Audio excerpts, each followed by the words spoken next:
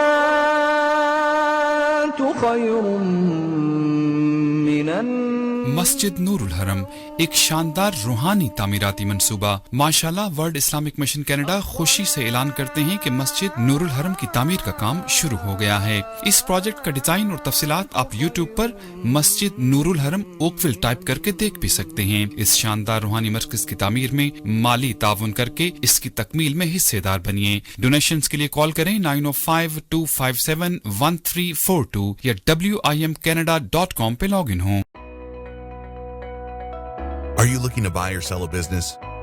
Searching for a franchise or looking for a hotel, motel, strip plaza, or gas station to buy? Our certified professional team and certified franchise consultant are ready to help you, who represent more than 400 branches in North America. Call us today at 416-300-5600 or text us your email and contact details on this number and our team will contact you. 416-300-5600. Hello, parents. Receive up to $7,200 government grants and $2,000 Canada Learning Bond in your child education savings plan. Power of grants with tax-sheltered growth. A smart and proven way to invest in your child's future. 31st December, last date to get this year's grants. Call Mohammed Ershad, 647-853-3030. 647-853-3030. Helping families for the last 10 years.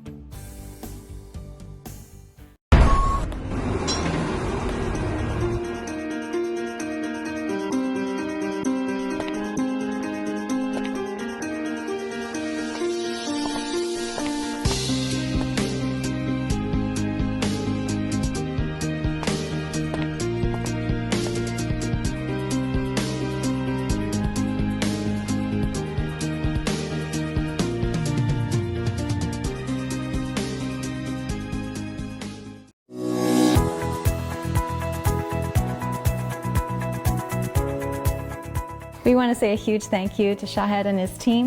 Yeah, they were awesome. Not only did they help us find our new home, they helped us to sell this one quickly and actually without any hassles at all. Extremely knowledgeable about the market, about the entire process altogether. Yeah, and the staging they brought in was amazing. It looked like this house was out of a magazine, and we know that helped sell the house even quicker. The whole team, from top to bottom, was professional. They were quick to answer questions, any concerns that we had, they were right there for us. And we would gladly recommend them to anyone who's looking to buy or sell. Call today, Shahed Khwaja, 416-662-3000 or shahed.ca.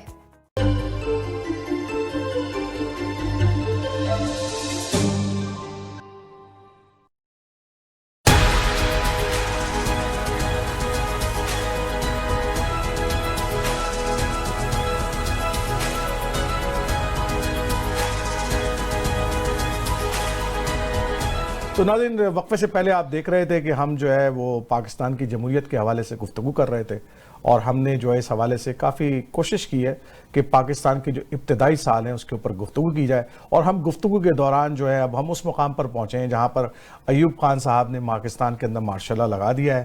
اور وہ نہ صرف انہوں نے پاکستان میں بلکہ martial law لگایا اور کن وجوہات کی بنا پہ لگایا وہ بھی آپ سن چکے ہیں. تو بلکہ اس کے بعد جو ہے انہوں نے پاکستان کو جو ویسٹ پاکستان تھا اس کو 1 یونٹ قرار دیا. اگرچہ پاکستان 2 قومی نظریے کی بنیاد پہ بنا تھا لیکن کیا وجوہات تھیں کہ انہوں نے جناب 1 یونٹ لگایا. تو میں نے جب یہ سوال احمد بلال صاحب سے پوچھا تو آئیے دیکھتے ہیں انہوں نے اس کا کیا جواب دیا. جہانگیری صاحب یہ 2 قومی نظریے کا 1 یونٹ سے میرے خیال میں تو کوئی تعلق نہیں ہے. پاکستان 2 قومی نظریے کی بنیاد پہ وجود میں آیا تھا اور اس کے بارے میں بھی ایک ویگنس لیک آف کلیئرٹی موجود تھی جس کا میں پہلے ذکر کر چکا ہوں کہ مسلمان ایک الگ قوم ہے. تو یہ مسلمانوں کے لیے ایک الگ ریاست بنی ہے یا یہ اسلامی نظام کے نفاذ کے لیے ایک الگ ریاست بنی ہے. یہ ایک ویگنس تھی. اس کا تحریک پاکستان میں بار بار ذکر کیا گیا کہ یہ اسلامی نظام کی تجربہ گاہ ہوگی, ایک اسلامک ویلفیئر سٹیٹ ہوگی, پر کئی لوگوں نے کہا کہ نہیں, یہ تو مسلمانوں کی ریاست تھی, اسلامی نظام کا تو اس سے کوئی تعلق نہیں ہے. مسلمانوں کو چونکہ پروٹیکٹ کرنا تھا ایک بروٹ ہندو میجورٹی سے, لہٰذا ایک الگ ریاست کی ضرورت تھی. تو یہ لیک آف کلیئرٹی موجود رہی. تو یہ تو 2 قومی نظریے کے بارے میں جو ویگنس ہے وہ اپنی الگ بات ہے. لیکن 1 یونٹ کا جہاں تک تعلق ہے وہ تو ایک خالص سیاسی معاملہ تھا، اس کا ایک دو قومی نظریے سے اتنا تعلق نہیں تھا. ون یونٹ تو ایک چونکہ ہمارے ملک میں جو ایک دوسری بڑی فالٹ لائن رہی ہے وہ صوبائی خود مختاری کی رہی ہے. دیکھیے ایک ایسا صوبہ جو آپ سے جو 1000 میل کے فاصلے پہ موجود ہو اور درمیان میں ایک بالکل دشمن ملک کی ٹیریٹری ہو جو بالکل آپ سے مخالفت رکھتا ہے، ان دونوں کے درمیان ان دونوں صوبوں کو جس داخلی خود مختاری کی ضرورت تھی اور دنیا کے جو وفاقی نظام ہے ان کے اندر جس خود مختاری کی ضرورت ہوتی ہے، وہ ہم نے اس کا اہتمام نہیں کیا. وہ اہتمام نہ ہو سکنا جو تھا وہ ایک بڑی بدقسمتی تھی. اور اس بدقسمتی کے سفر میں جو ون یونٹ کا قیام تھا وہ بھی ایک سنگ میل کی حیثیت رکھتا ہے. ون یونٹ کے قیام سے یہاں پہ مغربی پاکستان میں جہاں پہ چھوٹی اکائیاں مثلا یہاں پہ پختون لوگ، بلوچ لوگ، سندھی لوگ، ان کو بھی محرومی کا احساس ہوا. اور دوسری طرف یوں لگا کہ جیسے ہم مشرقی پاکستان کے خلاف مغربی پاکستان کے لوگوں کو اکٹھے کر کے ایک مصنوعی قسم کی پیرٹی قائم کر رہے ہیں، برابری قائم کر رہے ہیں. حقیقتاً تو مشرقی پاکستان کے لوگوں کی اکثریت تھی اور اس اکثریت کو تسلیم کیا جانا چاہیے تھا. تو ون یونٹ قائم کر کے یہاں پہ جو لوگ مشرقی پاکستان کے لوگوں کو، بنگالیوں کو، ان کی اکثریت کو تسلیم نہیں کرنا چاہتے تھے. اس کے اندر فوج اور سول بیوروکریسی دونوں کے لوگ تھے، کیونکہ اس دونوں طاقتور گروپس کے اندر بنگالیوں کی تعداد نسبتاً کم تھی. تو ان طاقتور لابیوں نے مل کے ون یونٹ کے ذریعے بنگالیوں کی اکثریت کو ڈائلیوٹ کرنے کی کوشش کی. تو یہ بنیادی سبب تھا ون یونٹ بنانے کا. تو ون یونٹ کو بنا بھی لینا شاید اتنا برا نہ ہوتا اگر اسے ہم پراپر طریقے سے امپلیمنٹ کر پاتے اور محرومیوں کو ازالہ کرتے، بنگالیوں کی بھی اور مغربی پاکستان میں موجود جو دوسری اکائیاں تھیں یا دوسرے ہمارے ہاں جو سب نیشنلٹیز تھیں، اگر ان کے حقوق کا اہتمام کرتے. لیکن بدقسمتی سے یہ نہیں ہو سکا اور ہم نے خام خواہ کی ایک مصنوعی یونٹی قائم کرنے کی کوشش کر کے اس دوران ان تمام لوگوں کے حقوق، ان کو احساس ہوا کہ ان کے حقوق پامال ہو رہے ہیں. تو احمد بلال صاحب کی گفتگو آپ نے سنی کہ جناب کہ پاکستان اگرچہ بنا تھا دو قومی نظریے کے اوپر، لیکن ان کو ون یونٹ لگا کے انہوں نے جو مصنوعی تاثر قائم کرنے کی کوشش کی اور یکجہتی کا ایک تاثر قائم کرنے کی کوشش کی ویسٹ پاکستان کے حوالے سے. تو فیاض مولانا صاحب کیسے دیکھ رہے ہیں اس پورے عمل کو؟ کیونکہ یہ مسائل تو ابھی بھی موجود ہیں. ویسٹ پاکستان تو آپ کا اپنا ہے، ایسٹ الگ ہو گیا. ٹھیک، ان کا کہنا ٹھیک ہے کہ واقعی وہ ایک الگ ون یونٹ بنا کے آپ انہیں یہ تاثر دے رہے ہیں، اور وہ بجا بھی تھے، اکثریت میں تھے، اور اس اکثریت کو نہ مانے جانے کی وجہ کا نتیجہ بھی آپ نے دیکھ لیا. اور جہاں تک بات ہے کہ وہاں وہ ترقیاں نہیں ہو رہی تھیں، شروع میں ابتدائی طور پر ایسے انتظامات کیے گئے تھے. فار ایگزامپل میں خود پنجاب سے ہوں، ہمارے محلے میں ایک انکل تھے جو آرمی میں تھے، ان کے بارے میں بتایا گیا کہ وہ سندھ سے جا کے بھرتی ہوئے تھے. تو ہم نے اپنے والد صاحب سے پوچھا کہ کیوں، پنجاب میں بھی تو بھرتیاں ہو رہی تھی، وہ سندھ میں کیوں گئے تھے؟ تو انہوں نے بتایا کہ ان کے چھاتی کا سائز کم تھا. یہاں وہ گئے تھے راولپنڈی میں ریکروٹمنٹ، آرمی ریکروٹمنٹ سینٹر، تو ان کی چھاتی کم تھی. تو کسی نے انہیں بتایا کہ آپ سندھ جائیں تو وہاں سے بھرتی ہو جائے گی، سندھ ریجمنٹ میں آپ کی بھرتی ہو جائے گی، اور وہ وہاں سے ہو گئے. تو تھیں رعایتیں تھیں سندھیوں کے لیے بھی اور بنگالیوں کے بھی. لیکن آگے جا کے جہاں ان کی بات ہے کہ وہاں بیوروکریسی میں اور آرمی کی بیوروکریسی میں وہ ان کی اس طرح سنوائی نہیں تھی، ترقی نہیں کر پاتے تھے. ایک خواجہ شہاب الدین صاحب تھے، ان کے ایک صاحبزادے تھے بنگالی جو میکسیمم بریگیڈیئر تک پہنچے تھے، جرنیل تک نہیں پہنچ سکے تھے وہ. تو وہ زیادتیاں تو ہوئیں ان کے ساتھ. ان زیادتیوں کے نتیجے میں پھر آپ نے کوشش کی چیزوں کو سنبھالنے کی. کبھی آپ ون یونٹ کا تجربہ کر رہے ہیں، کبھی کچھ کر رہے ہیں، لیکن اس کی طے میں بھی پھر اس زیادتی کے نتیجے میں وہ مولانا مودودی صاحب والی بات ہے کہ ایک غلطی کے نتیجے میں دوسری کے بعد تیسری وہ غلطیاں ہم سے ہوتی رہیں. پھر یہ بھی دیکھیں انٹرنیشنلی، آپ دیکھیں امریکہ، انگلینڈ، بڑی جو جمہوریتیں ہیں، انہیں بھی ٹائم لگا ہے. تو ہم ابتدائی طور پر 20 ابتدائی سالوں میں وی ور in learning curve. Us learning curve میں معیشت بھی کمزور ہو، آپ کی نئے تجربات کر رہے ہوں، تو آپ سے غلطیاں تو ہونی تھیں، غلطیاں ہوئیں ہم سے. اور ان کی ہسٹری آپ پڑھیں، امریکہ کی ہسٹری پڑھ لیں، انگلینڈ کی پڑھ لیں، تو ان کی بھی جمہوریت کو ایک دن میں تو یہاں نہیں پہنچی نا. اچھا لطیف مرزا صاحب بڑی اہم ترین طرف نقطہ دکھایا ہے بات کی, لیکن میں پچھلے دنوں پڑھ بھی رہا تھا اور دیکھا میں نے کہ پاکستان کی جو جی ڈی پی تھی جس زمانے میں ایوب خان صاحب نے حکومت کی اس زمانے میں 11 اور 16 کے درمیان تھی, تو بہت زبردست قسم کی جی ڈی پی تھی. ہم تو ابھی 5 سے اوپر نہیں جا پاتے اور 1.6 پر بھی چلے گئے تھے ایک موقع کے اوپر. تو جی ڈی پی تو زوردار تھی, یعنی کہ پاکستان کی جو گروتھ تھی پر کیپٹا وہ بہرحال گرو کر رہی تھی, اور پاکستان جو ہے وہ اپنے فائنینشیل سفر کی طرف تو ایسا لگتا ہے کہ, لیکن 1917 کے بعد فوراً ہی نوز ڈاؤن ہوتا ہے اور آپ پھر نیچے کی طرف چلے جاتے ہیں. لیکن بہرحال ہم اس کی گفتگو ہمارا موضوع نہیں ہے, یہ بیچ میں ایسی بات آ گئی ہے. تو 2 قومی نظریہ پاکستان بنا ہے, لیکن کیا وجوہات تھی کہ اس 2 قومی نظریات کے اوپر پوری قوم مستحکم نہیں ہو سکی اور جناب ایوب خان صاحب کو ویسٹ پاکستان میں ایک مصنوعی نیشنلزم لے کے آنا پڑا؟ اس میں ایک میں بات ایڈ کرنا چاہتا ہوں, 30 سیکنڈ وہ آپ سے میں زیادہ لوں گا. ہاں بولیے لیجیے. وہ یہ ہے کہ پاکستان میں جو سب سے پہلا نیوکلیئر پلانٹ تھا, ریئیکٹر, وہ پاکستان کو کینیڈا نے دیا تھا. اچھا. اور وہ سور وردی نے سائن کیا تھا وہ پیکٹ, اور جنرل الیکٹرک کمپنی جو تھی کینیڈا کی, اس نے وہاں جا کے اس کو لگایا تھا. یہ پہلا سب سے پاکستان میں جو شروع ہوا نیوکلیئر ریئیکٹر کا, تو یہ کینیڈا اور پاکستان, میں اس کا ذکر کروں, ہمارا یہ بھی اپنا ملک ہے. ہاں صحیح بات ہے, تو اس لیے اس کا کنیکٹ ہے, اس کا ایک ریلیونٹ بنتی ہے. دوسرا یہ ہے کہ 1 یونٹ کی تو جو احمد بلال نے بات کی, ہم سب اس سے ایگری ہیں کہ بھائی وہ ایک مصنوعی چیز تھی, اس نے کام نہیں کیا. لیکن پھر میں کہوں گا کہ اس کو آپ تھوڑا سا اس اینگل سے دیکھیں کہ 1 یونٹ کس نے بنایا. اب ہماری غلط فہمی ہے کہ یوہا نے بنایا, یہ تو محمد علی بوگرا نے بنایا تھا 1954 میں. اچھا. اور 1956 میں جا کے اسکندر مرزا نے اس کو آئین کا حصہ بنوایا. لیکن مشہور ویسا ایوب خان کے حوالے سے یہ غلط ہے. محمد علی بوگرا نے بنایا جو کہ مشرقی پاکستان سے تھا, ٹھیک ہے, جو بنگالی تھا. نہیں لیکن آپ دیکھیں محمد علی بوگرا صاحب کو بھی کہاں سے اٹھا کے لے کر آیا, وہ تو کہیں یونائیٹڈ نیشن کے اندر یا یونائٹڈ اسٹیٹ کے اندر ایمبیسیڈر تھے, وہ خود ایک بیوروکریٹ سے, اور ان کو مطلب جو سیاستدان تھے ان کو ہٹا کر اور ان کو لایا گیا. مطلب یہ تو ایک بڑی, اس میں یہ تھا کہ اب وہ کس کے ہاتھوں میں کھیل رہے تھے, یہ ایک الگ بات ہے. کیونکہ خواجہ ناظم الدین کو ریپلیس کر کے ایک بنگالی کو ہی لے کے آنا تھا, اس لیے ان کو لے کر آ گئے میرا خیال ہے. لیکن یہ میں اصل میں صرف یہ لانا چاہتا ہوں کہ بھائی اس میں یہ نہیں تھا کہ مشرقی پاکستان کی رضامندی شامل نہیں تھی, مشرقی پاکستان نہیں ہمارے اوپر یہ تھوپا تھا. ٹھیک ہے. لیکن ظاہر ہے کہ وہ مصنوعی تھا.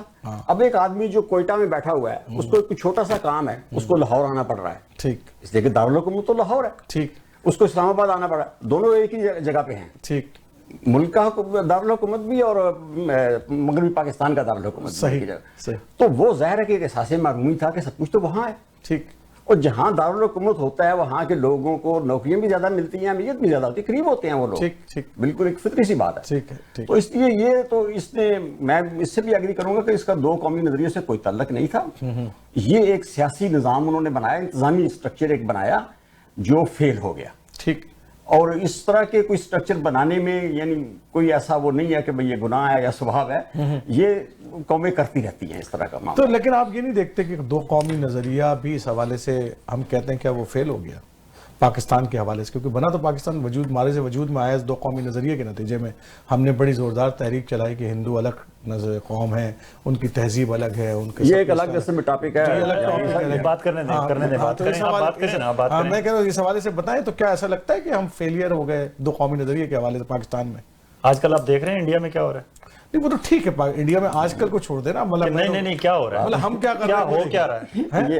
اتنا کچھ انڈیا میں جو کچھ ہو رہا ہے وہ دیکھنے کے بعد آپ کو 2 قومی نظریہ سچ نہیں ثابت ہو رہا. نہیں 2 قومی نظریہ بالکل سچ ہے, لیکن ہم اپنے طور پر دیکھیں, ہم انڈیا کی بات نہ کریں نا اس وقت, تو ہم پاکستان کے اندر دیکھیں 2 قومی نظریہ لا الہ الا اللہ کے اوپر حکومت بنائی. 2 قومی نظریے کو آپ کنفیوز نہ کریں. 2 قومی نظریہ ہسٹری ہے, ایک ریالٹی ہے, ایک حقیقت ہے. 2 قومی نظریہ یہ تھا کہ پورے ہندوستان میں ساری قومیں رہ رہی ہیں, ہم ان سے الگ قوم ہیں, ہماری اپنی شناخت ہے, ہماری اپنی پہچان ہے, ہمیں الگ ایک ملک چاہیے. ٹھیک ہے. اسی میں آگے چل کے قائد اعظم جو فاؤنڈر آف دی نیشن ہے, انہوں نے یہ کلیئر کر دیا تھا کہ وہ مسلمان وہاں رہیں گے, لیکن وہاں اقلیتوں کو بھی اسی طرح ان کو رسپیکٹ دی جائے گی اور اسی طرح ان کی برابری کے حقوق ہوں گے جس طرح اسلام میں کہے گئے ہیں. ٹھیک ہے, بات کو آگے بڑھا. اب مسئلہ یہ ہے, ہمارا مسئلہ یہ ہوا ہے کہ ہم نے قائد اعظم خود تو جلدی چلے گئے, ہم نے ان کی تعلیمات کو بھی بلا دیا.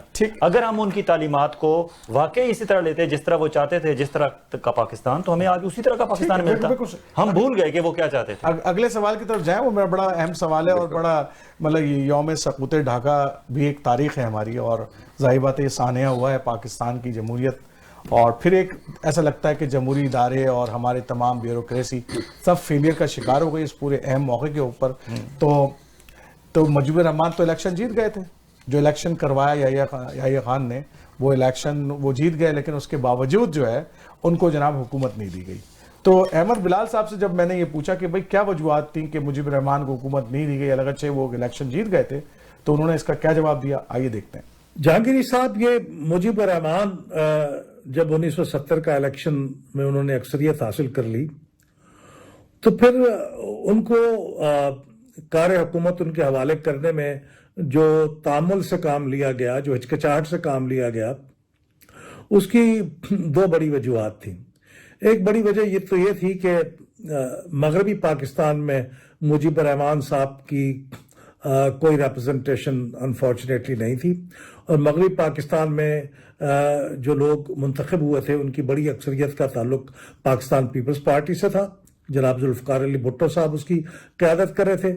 تو ذوالفقار علی بھٹو صاحب اور مجیب الرحمان صاحب کے درمیان کوئی اتفاق رائے نہیں ہو سکا نئے دستور کے خاکے کے اوپر, اور خاص طور پہ 6 نکاتی پروگرام جو مجیب الرحمان صاحب کا تھا, جس کے بارے میں فوج کا اور ملک کے اندر ایک بڑی آبادی کا ایک خیال تھا کہ وہ علیحدگی کا ایک پروگرام ہے, تو اس کے اوپر چونکہ اتفاق رائے نہیں ہو سکا, لہٰذا اس وقت جو لوگ ملک کے اوپر حکمران تھے یعنی جنرل یحییٰ خان اور فوج, ان کا خیال یہ تھا کہ اس اتفاق رائے نہ ہونے کے نتیجے میں ملک کسی تباہی سے دوچار ہو سکتا ہے, تو شیخ مجیب الرحمان کے حوالے حکومت کرنا بہت خطرناک ہوگا.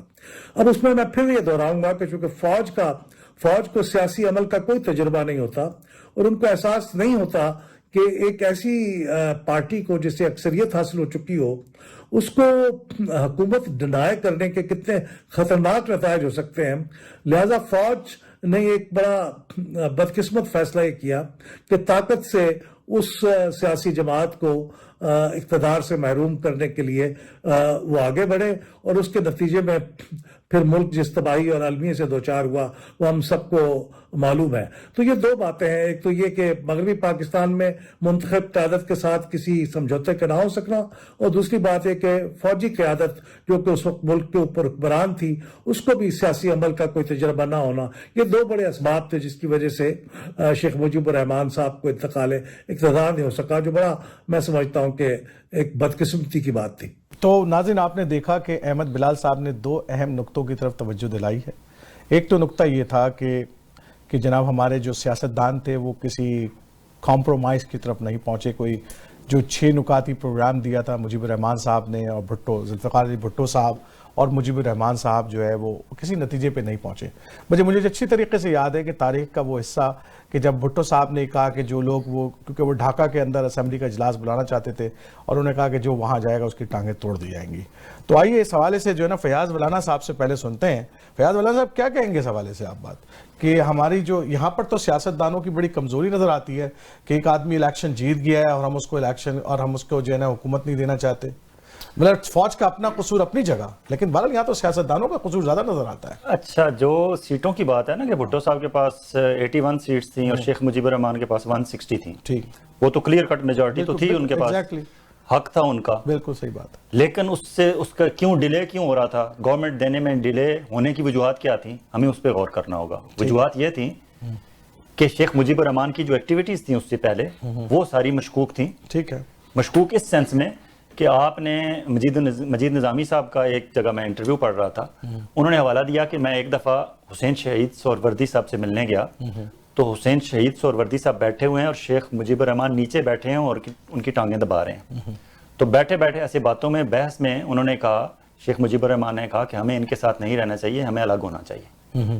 حسین شہید سہروردی نے اسی طرح پاؤں جھٹک کے دھکا دیا شیخ مجیب الرحمان کو, رکا کے خاموش کہ تم کیا بات کر رہے ہو.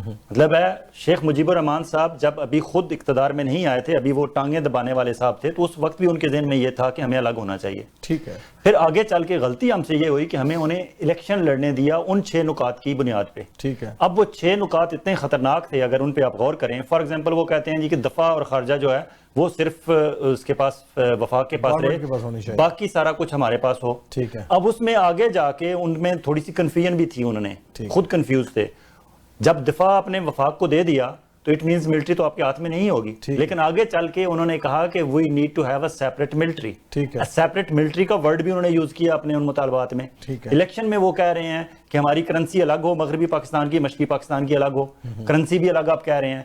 آپ اس کے علاوہ آپ کہتے ہیں کہ ٹیکس وصولی کا ہمیں الگ اختیار دیا جائے, ہم اپنا ٹیکس وصول کریں, وفاق کو ہم کچھ پرسنٹیج دے دیں گے. وصولی کی بات تو مناسب ہے, ہم ٹیکس کو کچھ دے دیں گے وفاق کو. وہ سب کچھ وفاق سے لے کے بالکل ان کی جو ان کے مطالبات تھے وہ علیحدگی والے تھے. انہیں ان پوائنٹس پہ الیکشن ہی نہیں لڑنے دیا جانا چاہیے تھا. جب انہوں نے ان پوائنٹس پہ الیکشن لڑا ہوا, وہ اکثریت لے گئے, اب وہ کہتے ہیں میں آنا چاہتا ہوں. لیکن جو بیک گراؤنڈ پہ جو رپورٹس تھیں, انٹیلیجنس کی رپورٹس تھیں, وہ یہ تھیں کہ موصوف جو ہیں وہ باقاعدہ انڈیا سے رابطے میں ہیں. تو ہمارے سیاستدان کے بارے میں آئین ٹالبوٹ پاکستان کا جس کو دیکھیں فوج, ہماری فوج کا یہ المیہ تو رہا ہے نا ماضی کے اندر کہ جس کو ہم نے ٹارگٹ کرنا ہوتا ہے اس کو ہم غدار بنا دیتے ہیں. جہانگیری صاحب آئین ٹالبوٹ پاکستان کا تو پاکستانی تو نہیں تھا نا. میں لطیف مرزا صاحب کے پاس جاتا ہوں. آئین ٹالبوٹ پاکستانی نہیں تھا. اس نے اپنی بک پاکستان اور ماڈرن ہسٹری میں لکھا ہے کہ شیخ مجیب الرحمان 62 سے انڈیا کے ساتھ رابطے میں تھا, خفیہ رابطوں میں تھا, اور 65 کے جنگ کے دوران بھی اس کے رابطے تھے انڈیا سے. یہ ہسٹری ہے. اچھا یہ بھی ہسٹری دہرائی جاتی ہے نا کہ جس کو ہم نے بدنام کرنا ہم کہتے ہیں اس کے تعلقات انڈیا سے. چلیں وہ تو پرانی بات ہوئی نا. میں آپ کو تازہ بتاتا ہوں 2011 میں بنگلہ دیش کی اسمبلی میں کھڑے ہو کے وہاں کہا جاتا ہے کہ اگرتلہ سازش کیس کے حوالے سے کہ اس وقت جو ان کے ڈپٹی سپیکر بعد میں منتخب ہوئے شوکت علی, انہوں نے اسمبلی میں کھڑے ہو کے کہا کہ ہم انڈیا کے ساتھ رابطے میں تھے اور وہ جو کچھ تھا ٹھیک تھا. اور وہاں ان کے ایک اور leader Sardar Tufail point of order پہ کھڑے ہو کے بنگلہ دیش کی اسمبلی میں کہتے ہیں کہ ہم شوکت علی آپ کو اور آپ کے ساتھیوں کو خراج تحسین پیش کرتے ہیں. کن کو؟ جن کے خفیہ رابطے تھے انڈیا کے ساتھ. لطیف صاحب سے لے لیتے ہیں یہ بات. جی لطیف صاحب دیکھیں, جب یہ الیکشن ہوا ہے تو الیکشن کے فوراً بعد ساری کی ساری سیاسی پارٹیوں نے یہ کہا کہ یہ مجیب الرحمان کا حق ہے, اس کو حکومت دی جائے, دینی چاہیے. جماعت اسلامی, عوامی لیگ, جو آپ نام لے, جس سب پارٹیوں نے مفتی محمود صاحب تھے اور نیشنل پارٹی اور پیپلز پارٹی کے باقی سب نے کہا تھا. پارٹی بھی کہتی تھی اچھا, لیکن وہ اقتدار میں حصہ مانگتی تھی. لیکن وہ ڈیلے جو ہو رہا تھا وہ وجوہات. دوسرا یہ تھا کہ ایک جنرل ضیاء خان صاحب چاہتے تھے کہ پریزیڈنسی کی ان کو اچھا خواہش تھی, خواہش میں کہ ان کو یقین دہانی کہا جائے کہ یہی پریزیڈنٹ رہیں گے. اچھا, اب ان دونوں میں سے جو کروائے گا وہ اس کے ساتھ جائیں گے. ٹھیک ہے.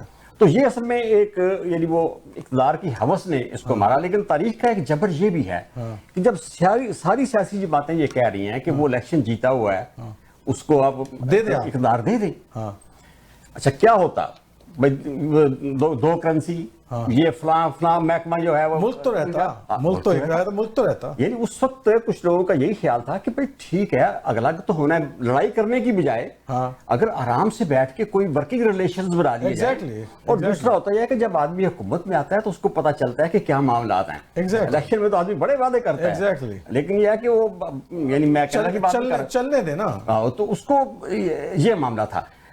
اب ہوا یہ کہ جو ہی وہاں فوجی آپریشن شروع ہوا مشرقی پاکستان کے اندر, اور وہاں بھارت نے, انڈیا نے اس کے اندر مداخلت کی, وہ تو ہونا تھا. تو پھر یہ حب الوطنی کا ایک مسئلہ بن گیا.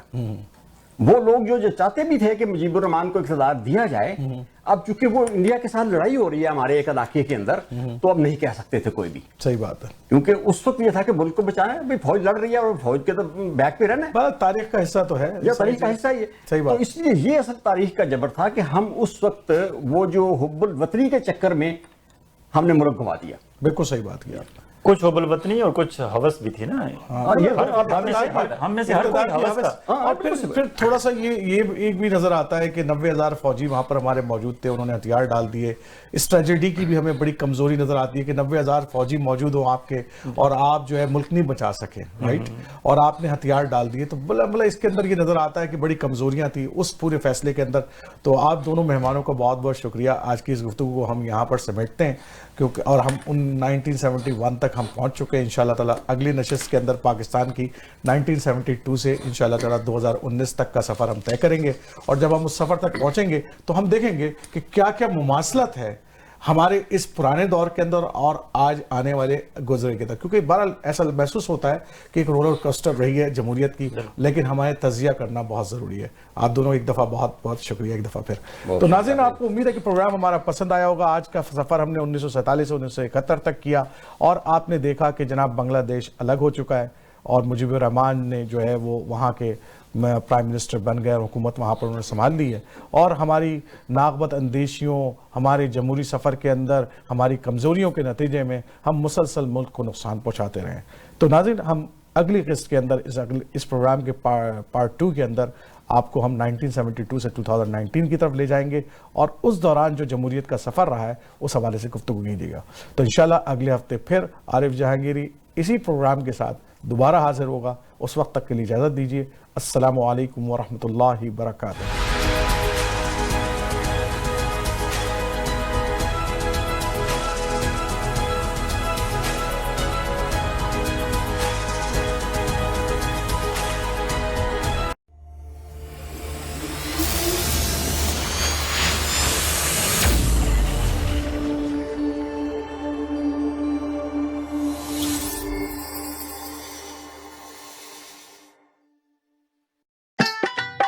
ہمارا ماننا ہے کہ کھانوں سے صرف صحت ہی نہیں رشتے بھی بنتے ہیں.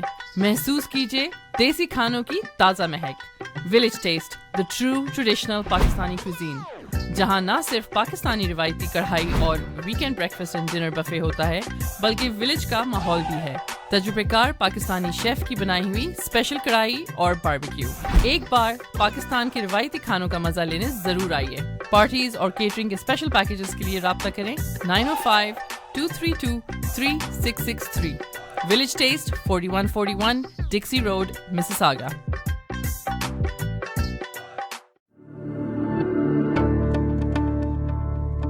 Hello, I'm Zizi Farhan from Cityscape Real Estate. I love to help people in buying or selling their property. I've been helping buyers and sellers for a fair bit of time now. Before becoming a realtor, I was in insurance and risk management since 2005. Through my profession, I do get this opportunity to meet awesome people, and I really cherish these relationships.